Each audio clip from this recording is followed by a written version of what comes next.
අරක්කු බීපු දවසට පාන්දර වතුර තිබ හැද්දෙන්න ප්‍රධාන හේතුව තමයි විචලනය.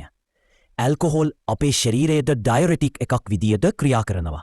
ඒ කියන්නේ අපේ වකුගඩුවලට වැඩිපුර මුත්‍රා නිපදවීමට එය උත්තේජනය කරනවා. සාමාන්‍යයෙන් අපේ ශරීරයේ ජල සමතුලිතතාවය පවත්වා ගැනීමට උපකාරී වන ADH ඇන්ටිඩයරටික් හෝමෝන් කියන හෝමෝනයේ නිපදවීම ඇල්කොහොල් මගින් අවහිර කරනවා. මේ නිසා ඇල්කොහොල් පානය කලාට පස්සේ නිතර මුත්‍රා පිටවීම සිදුවෙනවා. මේන් ශරීරයෙන් ජලය විශාල ප්‍රමාණයක් පිටවී යන අතර ඊට අමතරව ශරීරයට අවශ්‍ය ඉලෙක්ට්‍රොලයිට්ස් වැනි ලවණ වර්ගත් අඩුවෙනවා. මේ ජලය සහ ඉලෙක්ට්‍රොලයිට් අඩුවෙනවන් නිසා ශරීරය විචලනයට ලක්වෙනවා. පාන්දර වැද්දී මේ විචලනය තත්ත්වය උපරිමයට පැමිණෙන නිසා ශරීරය නැවත ජලය ලබා ගැනීමට සංඥානිකුත් කරනවා. ඒක තමයි අපිට ඇතිවන දැඩි පිපාසය. අරක්කු බීපුතා පන්දර තිබ හැද්දෙන්න බලපාන ප්‍රධාන කරුණු ටිකක් සාරාංශගත කළොත් ඩයරටික් ක්‍රියාකාරීත්වය. ඇල්කොහොල් ශරීරය ජලය සහ ලවණ මුත්‍රා මගින් පිටකරන ක්‍රියාවලිය වේගවත් කරනවා. හෝමෝන් වලට බලපෑම ADH හෝමෝනය ක්‍රියාකාරීත්වය අඩපණ කිරීමෙන් වකුගඩු වලින් ජලය නැවත අවශෝෂණය වීම අඩුවෙනවා. ඉලෙක්ට්‍රෝලයිට් අසමතුලිතතාවය මුත්‍රා සමග සෝඩියම්, පොටෑසියම් වැනි වැදගත් ඉලෙක්ට්‍රෝලයිට් ශරීරයේ නිවත්වීමත් විචලනය වැඩි කරනවා. ශරීරය ඇල්කොහොල් අඩබන විචලනය උත්සාහ කරන වීතත් වැඩිපුර ජලය වැය වෙන්නේ මේ නිසා. අරක්කු බීපු දවසට පාන්දරට තදබල පිපාසය ඇතිවෙන්නේ ශරීරය විචලනය වී ඇති නිසා. එයට ඉක්මනින් ජලය අවශ්‍ය වන නිසාත් තමයි. හැංගෝවර් තත්ත්වය අනෙකුත් රෝග ලක්ෂණ හිසරදය, තෙහෙට්ටුව, ඔක්කාරය වලටත් මේ විචලනය තත්ත්වය බෙහෙවින බලපානවා.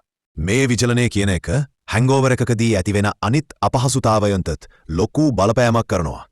විචලනයේ හැංගෝවර් එකට බලපාන අයුරු ඇල්කොහොල් නිසා ඇතිවෙන විචලනය නිසා ශරීරයේ ජල සමතුලිතතාවය බිඳ වැටෙනවා.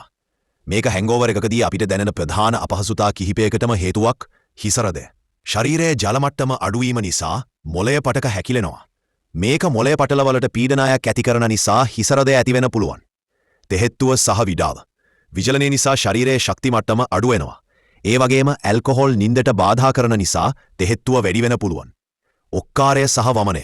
ඇල්කොහොල්ලේ බඩට සහ අක්මාවට බලපානවා වගේම විචලනයේත් ඔක්කාරය වැඩි කරනවා. ශරීරයට අවශ්‍ය ජලය නැති වුණාම ශරීරයේ විෂ ඉවත් කිරීමේ ක්‍රියාවලියත් අඩාල වෙනවා. කරකැවිල්ල විචලනය නිසා රුධිර පීඩනය අඩු වෙන පුළුවන්. මේක කරකැවිල්ලට හේතුවක්.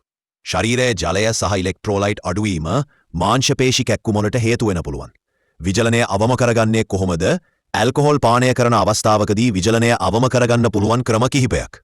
ඇල්කොහොල් වීදුරුවක් පානය කරන අතරුව වතුර වීදුරුවක් පානය කිරීම ඉතා වැදගත්තේ. මේකෙනේ ශරීරයෙන් පිටවෙන ජල ප්‍රමාණය නැවත පිරවෙන්න උපකාරී වෙනවා.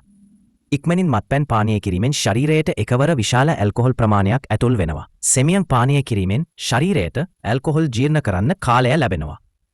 සීනි අධික පාන වර්ගවලින් වළකින්න. මිශ්‍ර බීම වර්ගවල සීනි අධිකව අඩංගු වෙන්න පුළුවන්. මේවාත් විචලනය වැඩි කරන්න පුළුවන්. ඇල්කොහොල් පානය කරන අවස්ථාවකදී ලුණු අධික ආහාර, උදාහර චිප්ස් ගැනීමෙන් පිපාසය වැඩි වෙන්න පුළුවන්. ඒවායින් ටිකක් ඈත් වෙලා ඉන්න එක හොඳයි. මත්පැන් පානයෙන් පස්සේ නිදාගන්න කලින් වතුර වීදුරුවක් හෝ දෙකක් පානය කරන්න. මුලින්ම ඇල්කොහොල් ශරීරයට හොඳ නැති බවත්, එය සෞඛ්‍යයට අහිතකර බලපෑම් ඇති කරන්න බවත් මතක තියාගන්න එක වැදගත්. මේ තොරතුරු ඔබට ප්‍රයෝජනවත් වේවි කියලා මම හිතනවා.